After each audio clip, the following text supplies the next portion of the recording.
Amables televidentes, la entrevista estelar de Propuesta Semanal nos honra con su participación. En este programa el licenciado Rafael Pérez Modesto. Él es gerente general del Consejo Nacional de la Seguridad Social, pero además es un importante dirigente político, miembro del Comité Central del Partido de la Liberación Dominicana, historiador y más que nada amigo y compañero mío. Yo creo que eso vale más que es verdad todo. Que sí. Encantado, Rafael, de tener un programa. A ambos, estoy entre familia. Sí. Y la ventaja de Pérez Modesto es que con él vamos a hablar de la seguridad social, pero vamos a hablar de política. También. Vamos a hablar de la primera parte. Como la única persona que yo mezclo las dos cosas contigo, porque no me atrevo a decirte que no. Exactamente. Yo creo que valdría la pena comenzar para que el país tenga una idea ya de lo que significa hoy en día la seguridad social en términos del número de afiliados, en términos de la composición de los afiliados y qué significa, por ejemplo, las pensiones.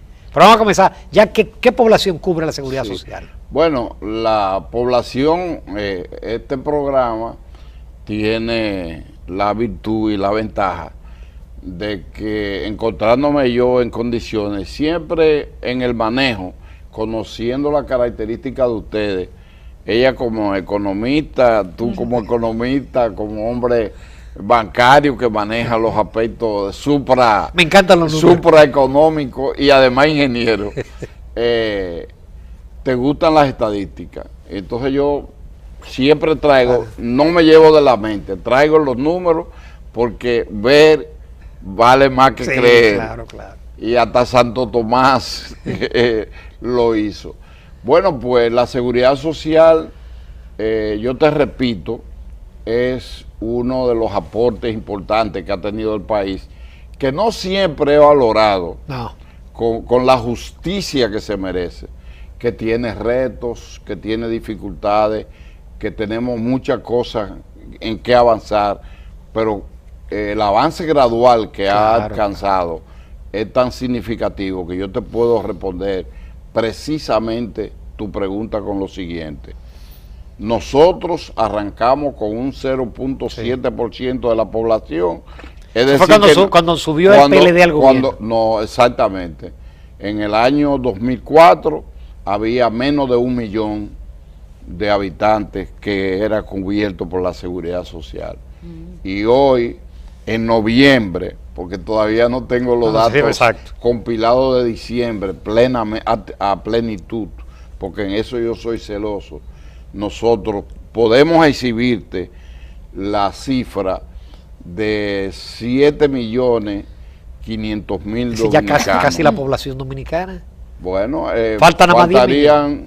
Es un 75% de la población. Pero eso es un avance extraordinario. Vamos a mostrar el gráfico número 1, señor director, que muestra el crecimiento sostenido de la... Miren cómo ahí se ve. Exacto. Cómo ha ido de cero prácticamente, cómo ha crecido a lo esto largo de los gobiernos del PLD. Exactamente. Entonces, si tú analizas esa composición y el público que lo está viendo, estamos hablando de que de 0.7 terminamos en un 74%, es decir, 7.520.000 habitantes que la República Dominicana eso es un logro importante, están incluidos, porque una de las metas y una de las cualidades de la seguridad social es su carácter universal. Ese es un principio rey. Entonces nosotros, en América Latina no hay nadie que tenga un 100%. Y quizás muchos países. Estados Unidos, poniéndolo como ejemplo, Estados Unidos no tiene el nivel de amplitud que tiene. Hay millones de norteamericanos que no tienen seguridad, y que son maltratados y que no tienen reivindicaciones como la nuestra. Para ponerte, no es una petulancia, es que justamente la seguridad social se ha ido calificando a sí mismo y nos faltan muchas cosas por lograr. Cuando se produzca la reforma a la ley, que se ajuste la seguridad social a las características y a los avances de aquí, entonces nosotros tendremos mucho que enseñar. Hasta ahora hemos ido progresando en diferentes aspectos y muchos países vienen a ver que el tipo de tareas que nosotros realizamos, más que muchos dominicanos que lo único que hacen es no es analizar los avances, sino decir, bueno, pero si tienen un 75, un 25%, un cuarto de la población está fuera de la seguridad social. Ven el vaso vacío. Sí, es totalmente vacío y ya tiene más de 3/4. ¿Y la reforma de esa nueva ley qué trae de innovador? ¿Qué cambios surgirían en la seguridad social? Tiene una mayor calidad en términos de salud. Tiene que garantizar que las pensiones lleguen de una manera más justa para que no pase lo que está sucediendo en países que nos sirvieron de modelo a nosotros. Usted y yo tenemos un amigo mutuo que le preocupa mucho eso de las pensiones. Sí. No, el amigo Julio Ortega. No, a muchos, a todos debe preocuparnos, porque no es justo, no es correcto que si una gente pasa la mayor parte de su tiempo trabajando y aportando para llevar una vida al final de sus años de trabajo, tenga una vida digna y entonces te salgan con un 25, un 28, un 30%. Que se le ve en medicina. Se te va en medicina y no puedes tú atencionar ni siquiera a ti mismo. Entonces no es justo eso. Entonces hay que verdaderamente preocuparse por eso. Pero la seguridad social ha garantizado aquí no solamente términos numéricos, sino también términos de avance cualitativo, como es el seguro de riesgos laborales que no existía antes de la seguridad social.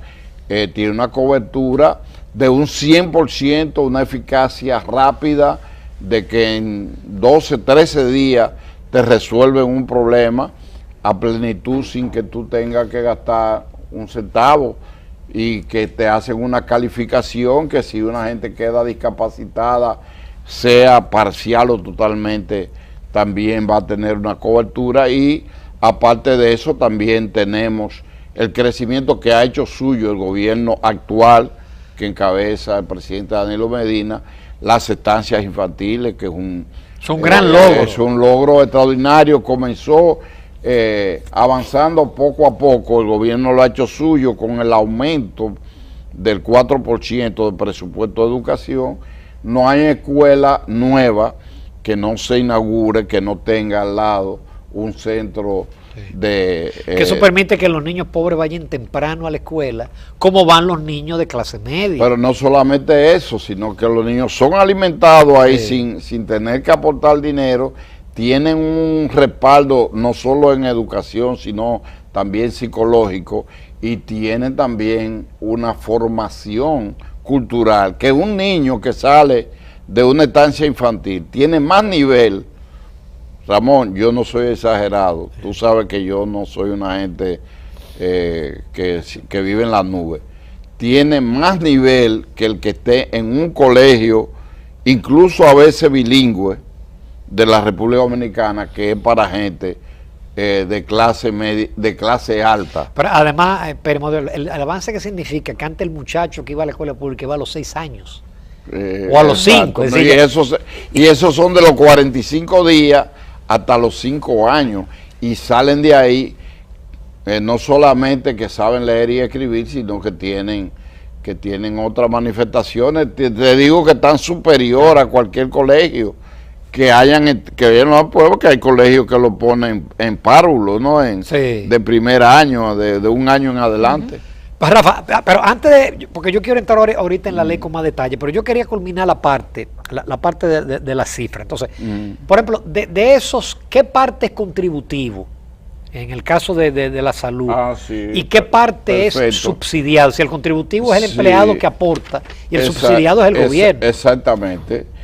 La cifra exacta a noviembre, a 30 de noviembre de 2017. Sí, ese es el cuadro número 12, señor director, la figura número 12. Son exactamente en noviembre, porque en diciembre tiene que haber subido algo más. 4.970.603 dominicanos que están en el contributivo. Eso implica no solamente los trabajadores, porque son menos, sino también sus familiares, porque el sistema lo prevé.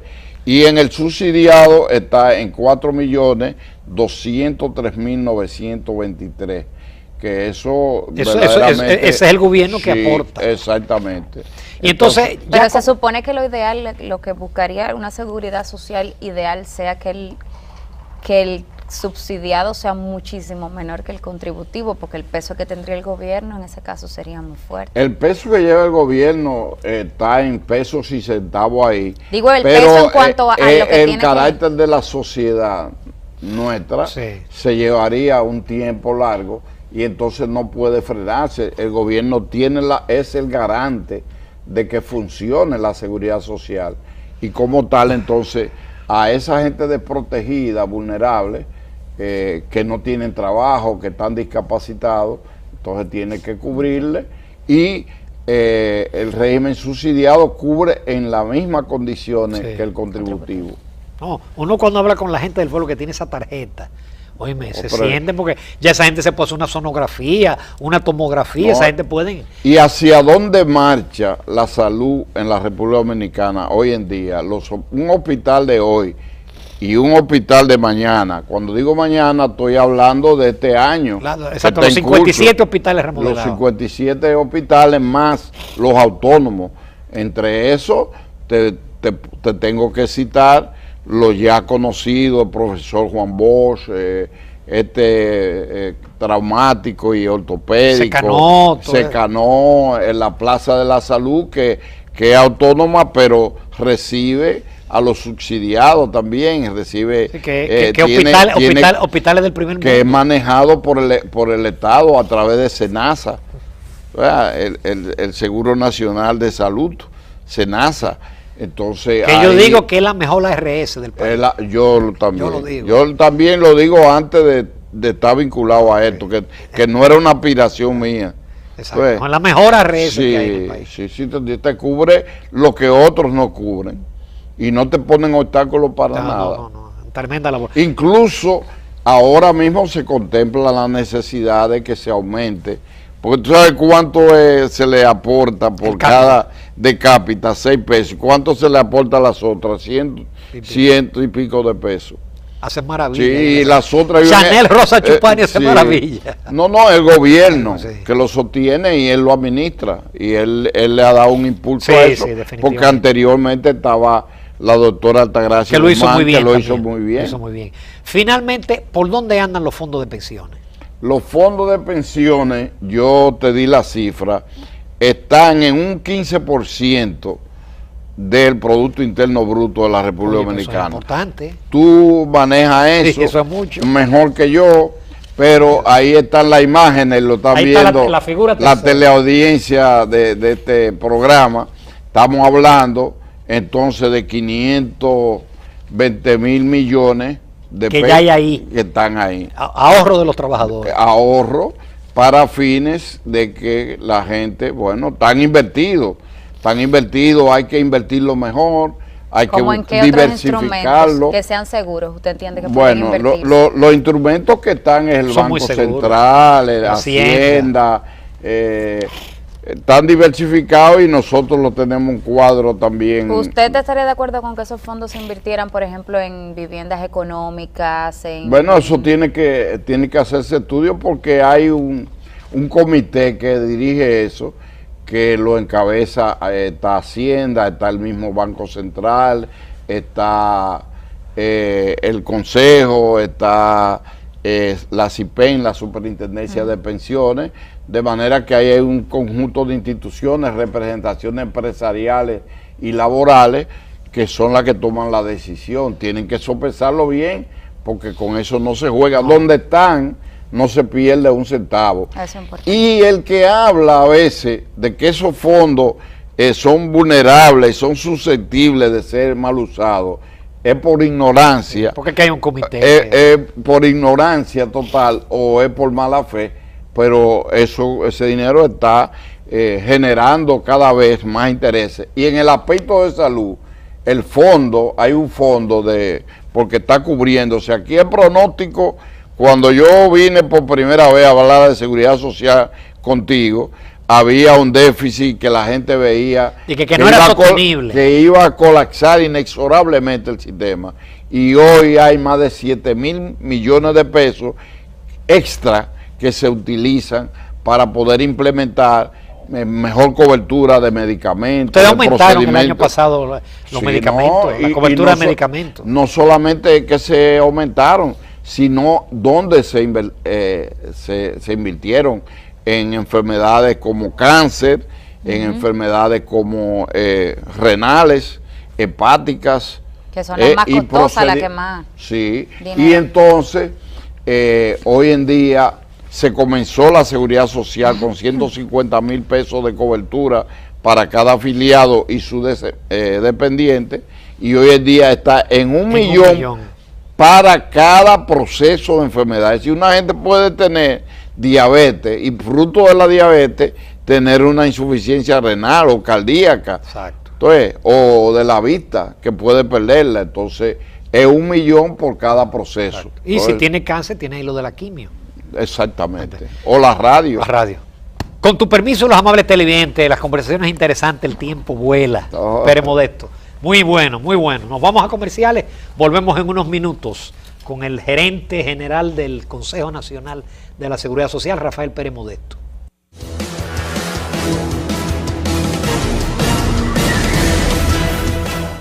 Amigos de Propuesta Semanal, continuamos conversando con el licenciado Rafael Pérez Modesto, gerente del Consejo Nacional de la Seguridad Social. Licenciado Pérez Modesto, vuelvo al tema de los fondos de pensiones. ¿Por qué? Porque es un tema que preocupa a muchos, porque muchos dicen que no lo ven factible que una persona se pensione luego de pasarse su vida trabajando a la edad que se va a pensionar para recibir un porcentaje muy bajo de lo que es su salario total y que realmente no es justo. ¿Cuál es su opinión? ¿En dónde cree usted que el sistema debe de mejorar, de hacer ajustes para que al final de la vida de todos los que estamos trabajando tengamos un retiro justo, que no se nos vaya solamente en medicamentos o en gastos generales? Bueno, yo veo 3 aspectos esenciales por el momento.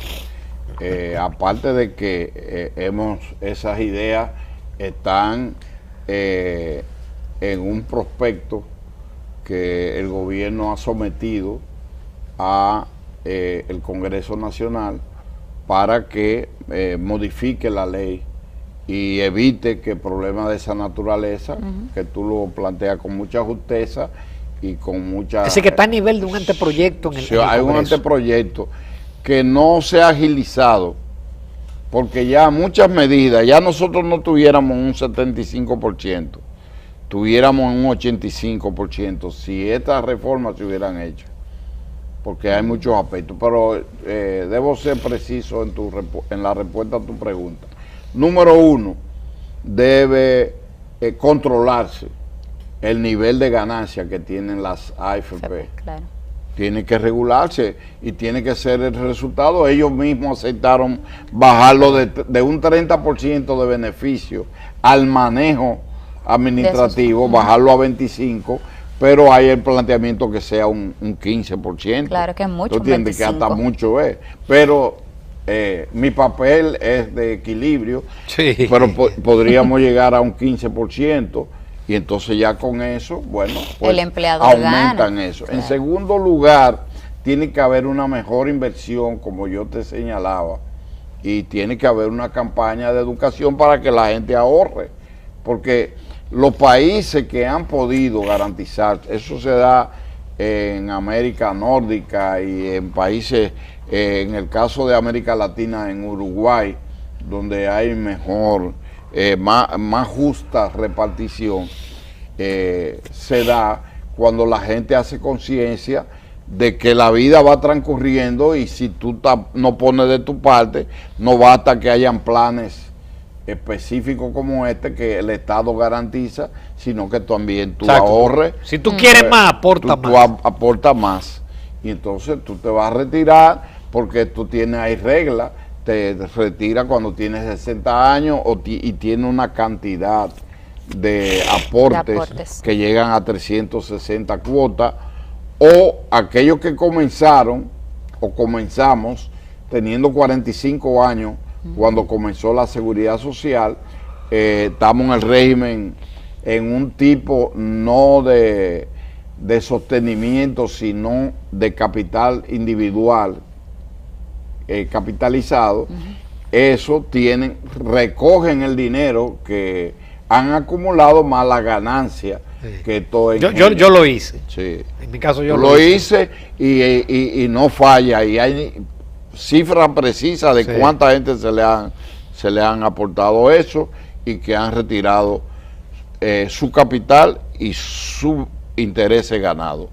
Pero lo que tenemos que pensar es la población en general y que cada día ya ahora, desde que tú trabajas, no importa la edad, tú vas aportando y va aportando el empleador y va aportando el Estado en el caso de los empleados públicos. Es decir, que el asunto está a nivel del Congreso. Está a nivel del Congreso. Hay varias vistas públicas. Ahí hubo el primer proyecto que se sometió, pero nosotros mismos, como gerencia ya del Consejo Nacional de la Seguridad Social, hemos hecho 5 aportes, 5 proyectos que cubren casi todas las áreas, donde hay modificaciones que va calificando mejor la seguridad social. Y eso, ya hay una experiencia adquirida. Y eso lo están haciendo figuras independientes, sectores, los empleadores, los trabajadores, el propio gobierno que tiene una comisión que estudia eso.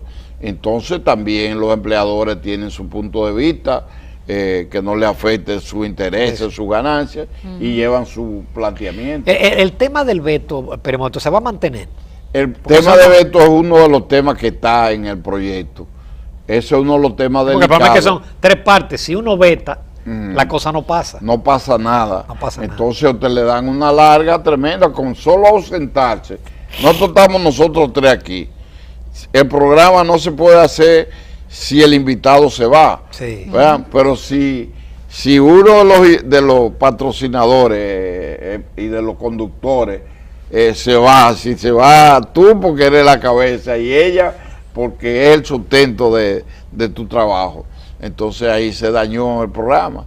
Entonces eso existe, es un tema delicado. Sí. Yo debo decirlo con responsabilidad, porque eso no se hizo por antojo. No, es para era buscando el consenso. Es buscando el consenso. Y la seguridad social sin consenso no funciona. Y eso es el resultado del manejo de la OIT, la Organización Internacional de Trabajo, que así es que funciona. Y su símbolo es un sillón con 3 patas. Si una de esas patas no funciona, ningún sistema de este género verdaderamente puede caminar y puede avanzar. Es decir, que a lo mejor, ojalá que en la próxima legislatura se comience. Lo que pasa es que ha habido uso abusivo, no solamente del sector empresarial, como podría creerse. Se han ausentado el sector laboral, por ejemplo, 2 meses, o porque tienen una huelga, o porque tienen una movilización. Entonces nunca se llega a un... Pero el sector empresarial, por ejemplo, duró 2 años que no se hacía una reunión. Entonces, si se salen de una reunión, o si le dan larga a un tema, o si dicen nosotros no apoyamos eso, o el gobierno lo hace, no se avanza. Entonces, por eso hay que negociar, tiene que mantenerse un equilibrio. Ese es mi rol. Yo soy secretario del Consejo, con voz pero sin voto. Tengo voz, suministro los estudios, impulso, doy sostenimiento a través de un equipo técnico muy bueno que hay en el Consejo en las diferentes áreas, y impulsamos todo lo que signifique cambio favorable, pero no votamos, no somos juez y parte. Entonces, en ese sentido, ese es un tema que quizá haya contribuido a que el asunto se lleve aparte en un momento en que se busca un pacto eléctrico, un pacto financiero, un pacto, tú conoces más que yo, fiscales, hay 5 frentes y ese uno sería uno. Ahora, yo entiendo que muchas de las cosas ya están consensuadas y podemos avanzar en oleada no tratar de llegar de un golpe a exactamente. todos. Podemos, la parte que están de acuerdo, que estemos de acuerdo, vamos a aplicarla. Yo te voy a poner un ejemplo. Tú tienes una empresa pequeña y tú tienes que hacer el aporte de tus trabajadores, que tú les reduces el 30%, pues tú tienes que pagar la otra cantidad. Entonces, de eso hay gente que se atrasan, entonces hay un interés altísimo y una mora que van no multiplicando, sino que se crea una especie de logaritmo. Es una bola de nieve. Sí, es una bola de nieve, y cuando viene a ver, si tú debes 100,000 pesos, al cabo de un año tú ya debes, qué sé yo, cuántos millones. Entonces hay gente que dice, bueno, yo voy a dejar de pagar. Y eso no incluye solamente el sector privado y clase media, eso incluye ayuntamientos, eso incluye la universidad autónoma, eso incluye entidades privadas y descentralizadas que les rebajan a la gente y no pagan la seguridad social. Entonces nosotros hicimos una propuesta al gobierno, la sometimos, en que nosotros planteamos que se baje los intereses y que la mora, el aspecto de la mora sea controlado de tal forma que no haya un exceso de pago extra para esas empresas, sobre todo para las pequeñas y medianas empresas que a veces no tienen la idea que parece pagar. para las MIPYME es que tengan un periodo de gracia en que no coticen. Sí, ese es un plan, eso tiene su ventaja, eso está en discusión. En principio ya es un decreto sometido por el Poder Ejecutivo que duran 2 años sin hacer Exacto. ningún pero Va a también permitir desarrollarse. sí, pero eso también tiene su bemoles, sí, porque se está dando una facilidad para que esas empresas de gente con poco capital, con pocos trabajadores, puedan subsistir dentro de un margen digamos, de competitividad. Pero también eso contiene y hace que la inversión del sistema sea mayor, lo que se puede invertir en lo que ya vienen pagando y en lo que vienen ya aportando se pueda reducir. Es decir, un tema polémico, pero factible. Vamos a hablar un poquito de política, Pérez Modesto. El Partido de la Liberación Dominicana, con el tema de las primarias abiertas y cerradas, que parece que ha quedado en un limbo porque no se nombró la comisión, y eso tiene detenido la ley de partido y la modificación a la ley electoral. Pero mi pregunta va dirigida al hecho de que hubo el año pasado muchas especulaciones sobre una posible división en la organización entre los dos grandes líderes. Tú conoces el partido, tú eres fundador del partido, me consta que conoces el partido, que haces campaña en el interior. ¿Realmente hay alguna posibilidad de que el PLD se divida? Yo no la veo, en honor a la verdad, porque yo no soy fundador, porque en el momento que se fundó el PLD, Juan Bosch ya tenía la idea. ¿Por qué yo me acerco? Originalmente yo fui un dirigente. A los 20 años yo era un miembro del Comité Central del 14 de junio, electo y propuesto de manera unánime, con solo 20 años. Pero don Juan, en el año 1970, cuando él retornó de Benidorm, me pidió que yo lo visitara y me hizo un análisis de la realidad de América. Y me hizo esta pregunta: ¿usted ha oído hablar de Marulanda Vélez? Digo, ¿cómo no, profesor? Ese Tiro Fijo. Sí, Tiro Fijo. Dice, bueno, pero Tiro Fijo en esa época tenía alrededor casi de 30 años en la montaña peleando. Dice, y no tiene salida, ni tiene posibilidad de... A él lo pueden matar, pero ese movimiento ya está enraizado en las selvas colombianas y está consolidado, pero no tiene posibilidad tampoco de triunfar, y eso pasa en Guatemala. Tuvo razón. Bueno, eso me conmovió a mí. Sí, porque en era el momento que habían matado a Min Abel, en el momento que habían muerto, habían apresado. Yo me tiré 3 años preso, injustamente. Eso afectó mi carrera, mi vida profesional. Wow. Pero él planteó eso. Entonces yo he visto crisis en el 78, crisis en el 82, con salida masiva del Comité Central, del secretario general del partido 2 veces, de Rafael Alburquerque, que formó otro partido, crisis en el 91 con la salida masiva de parte del comité político, y sin embargo se han resuelto. Entonces yo no creo que este tipo de temas va a estar por encima de la posibilidad de que el Partido de la Liberación Dominicana, que ha transformado el país en términos positivos y que tiene muchas metas por realizarse, la ambición personal,